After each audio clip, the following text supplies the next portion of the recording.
ரொம்ப மகிழ்ச்சியா சொன்னேன். இத்தனை வருஷம் இவ்வளவு பக்தியோட நான் எத்தனையோ கடவுளை பக்தியா வணங்கினேன். ஆனா எனக்கு விடுதலை கொடுக்க இயேசு கிறிஸ்து என்கிற ரட்சகர் தேவைப்பட்டா. என் வாழ்க்கையை மாறிவிட்டதுன்னு மகிழ்ச்சியோடு சொன்னார். அதுதான் இயேசு. உங்களுக்கு ஒரு விடுதலை கொடுக்கிற ஆண்டவர் தேவை, ரட்சகர் தேவை.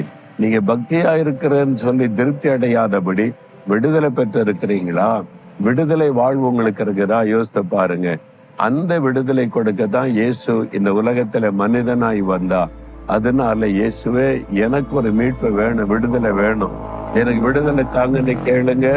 இன்றைக்கு விடுதலை உங்களுக்கு தருவா. இதயத்துல கை வைங்க.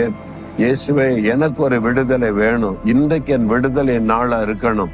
இந்த பாவ பழக்கத்துல இந்த விடுதலை வேணும், பாவ சுபாவத்துல இந்த விடுதலை வேணும், இந்த அடிமைத்தனத்துல இருந்து எனக்கு விடுதலை வேணும். என்னை விடுதலைப்படுத்தி என்னை ஆசீர்வதிங்க இயேசுவின் நாமத்தில். ஆமென்.